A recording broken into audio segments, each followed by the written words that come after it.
প্রাক ইসলামী যুগ, যা জাহেলিয়া যুগ নামে পরিচিত, ইসলাম প্রচারের পূর্ববর্তী আরব উপদ্বীপের সময়কালকে নির্দেশ করে। এই যুগের কিছু মূল বৈশিষ্ট্য নিম্নরূপ। ১.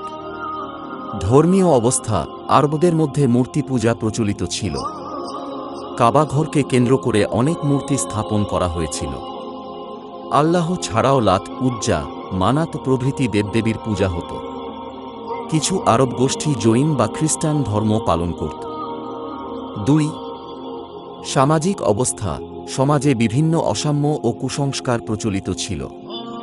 নারীদের অধিকার ছিল সীমিত এবং অনেক সময় কন্যা সন্তানদের জীবিত কবর দেওয়া হতো। গোত্রীয় সংঘর্ষ ও যুদ্ধবিগ্রহ চলত নিয়মিত। ৩.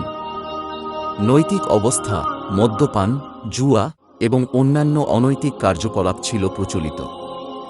শক্তি ও ধনসম্পদকে সম্মানিত করা হতো এবং দুর্বলদের উপর অত্যাচার ছিল সাধারণ। ৪. রাজনৈতিক অবস্থা। কোনো কেন্দ্রীয় শাসন ব্যবস্থা ছিল না। বিভিন্ন গোত্রের মধ্যে শত্রুতা ও প্রতিযোগিতা ছিল সাধারণ। প্রতিটি গোত্রের নিজস্ব শাসক ও নিয়ম ছিল। ৫. অর্থনৈতিক অবস্থা। বাণিজ্য ছিল আরবদের প্রধান অর্থনৈতিক কার্যকলাপ। মক্কা একটি গুরুত্বপূর্ণ বাণিজ্য কেন্দ্র ছিল। বাণিজ্য কাফেলার মাধ্যমে বিভিন্ন স্থানে যাতায়াত করত। ৬.